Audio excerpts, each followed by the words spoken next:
اور رمضان شریف تو اتنا بڑا مہینہ ہے کہ اس کی بڑائی بیان کرنے کے لیے بھی بہت بڑا آدمی چاہیے.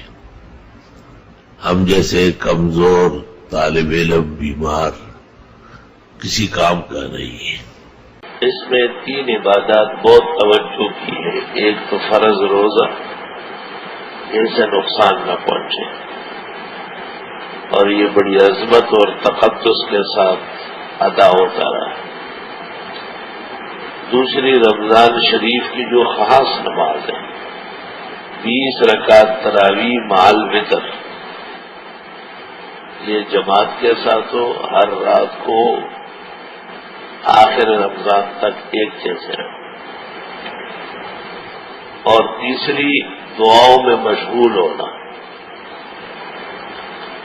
جناب رسول اللہ صلی اللہ علیہ وسلم نے فرمایا ہے ایک تو لا الہ الا اللہ کی کثرت کرو، دوسرا استغفار زیادہ کرو، اور آپ نے جو دعا تعلیم فرمائی وہ یہ ہے اللہم انک عفو کریم تحب العفو فاعف عنا وانا نسألک الجنہ ونعوذ بک من النار. معنی اور مطلب اس کا یہ ہے کہ اے پروردگار، آپ کے ناموں میں ایک نام معاف کرنے والا ہے، اور آپ معاف کرنے کو بہت پسند فرماتے ہیں. ہمیں بھی معاف فرما، اور ہم آپ سے جنت مانگتے ہیں اور جہنم سے بچنا چاہتے ہیں. بہت ہی مبارک الفاظ ہیں. اگر سارا دن رات آدمی لگا رہے ان الفاظ کی قدر و قیمت تک نہیں پہنچ سکتا. معلوم یہ ہوا کہ مبارک گھڑیوں میں، خاص کر رمضان شریف کے اوقات میں، دن رات کے مختلف احوال میں دعا پر توجہ ضروری ہے. مطلب میرے کہ گھروں میں، اپنی نشستوں میں، دفتروں میں، دکانوں میں، مسجد آنے سے پہلے، جانے کے بعد، رات کے وقت، دن کے وقت دعا کی نشستیں لگاؤ. اور دعا تو توجہ اللہ کا نام ہے، اللہ سے مانگنے کا، خیر مانگنے کا نام ہے، شر سے بچنے کا نام ہے. افطار کے وقت بھی دعا مانگی جاتی ہے. ضروری نہیں ہے کہ سب لوگ اجتماعی مانگیں اور سب لوگ ہاتھ اٹھائیں. جو سنت دعائیں وہ 2 لفظ ہیں، اللہم لک صمت وعلی رزقک افطرت. خدایا میرے تیرے نام پہ روزہ رکھا اور تیرے دیے ہوئے رزق سے افطار کرتا. یا ایھا الذین آمنوا کتب علیکم الصیام. یہ مسلمان اور تم پر روزہ فرض ہے. یہ کوئی معمولی چیز تو نہیں ہے. فرض سے آگے کوئی چیز ہے ہی نہیں. تمام احکام میں اعلیٰ، ارفع، اعظم وہ یا ایمان ہے یا فرائض ہے. ایمان جن ستون پہ کھڑا ہے ان کو فرائض کہتے ہیں.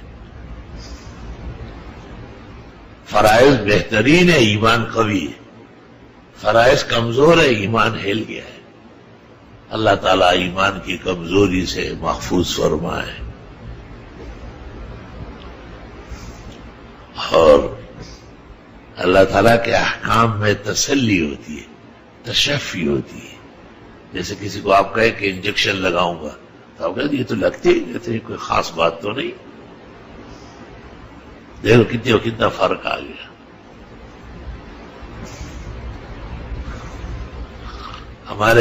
میری ایک بیٹی بہت بیمار تھی ایک زمانے میں، تو ایک بڑے ڈاکٹر نے چیلنج کے ساتھ ایک کورس لکھا اور کہا کہ بس اس میں یا آر ہو یا پار. میں بہت ڈر گیا. اولاد سے بڑی محبت ہوتی ہے اور باپ بیٹیوں پر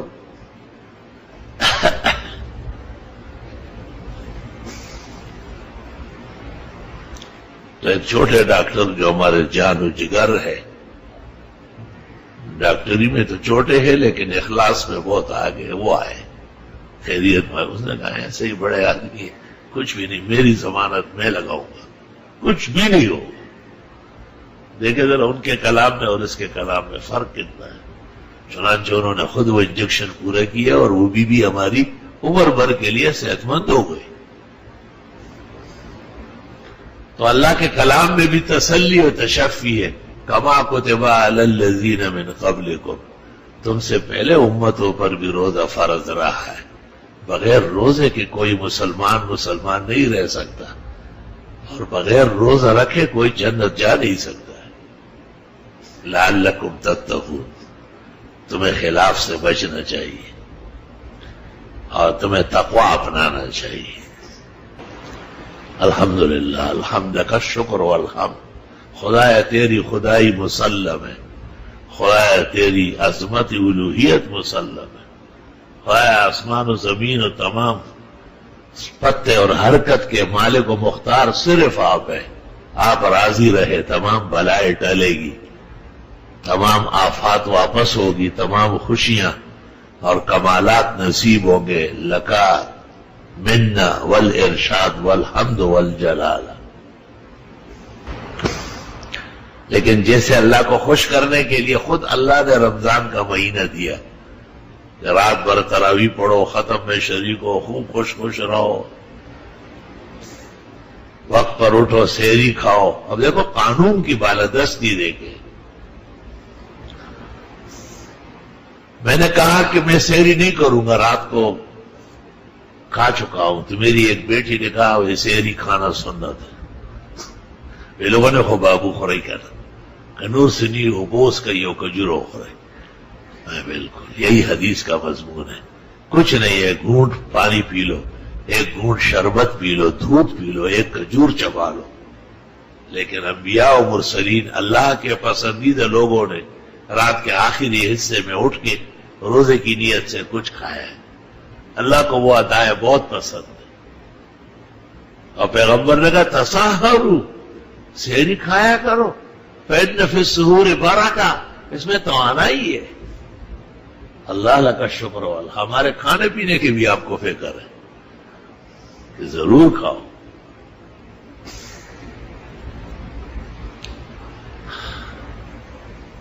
پھر یہ کہ کھانے اور پینے میں احتیاط،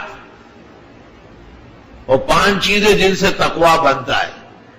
کثرت عبادت کے لیے تو تراویح 20 رکعت، قرآن پاک کا سننا سنانا، جماعت، صفے، اور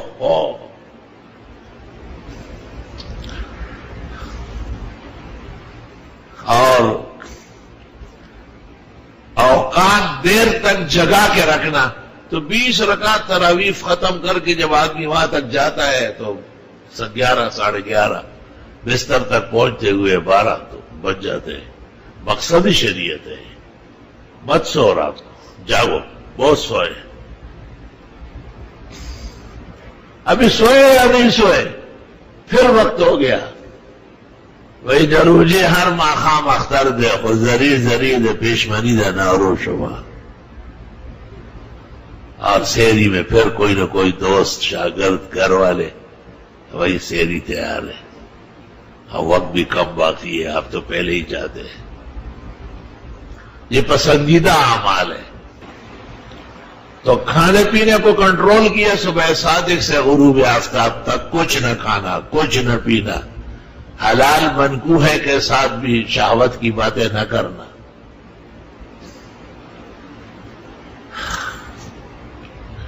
فقہا کہتے روزے کے معنی کرتے هو الامساک عن المفترات الثلاث، مراقی و تحتاوی و امداد الفتاح اور حلبی کبیر و نینایا و بنایا و درایا و سارے بڑے پڑے.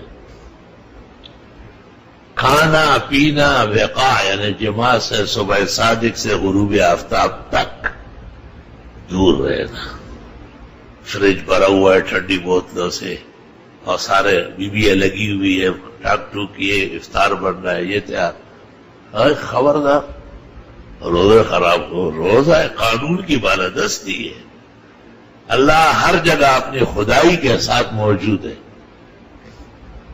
کوئی شخص کسی جگہ بھی ایک ذرہ برابر آگے پیچھے، اس کو پتا ہے یہ روزہ ایسا گپ شپ نہیں ہے بھائی، یہ اللہ کے لیے ہے، اس کو سب معلوم ہے. اس لیے حدیث میں ہے الصوم لی، اللہ فرماتے ہیں وَأَنَا أَجْزِي بِهِ، روزہ لوگ میرے لیے رکھتے ہیں، فرمائے میں ہی اجر دوں گا اس کا۔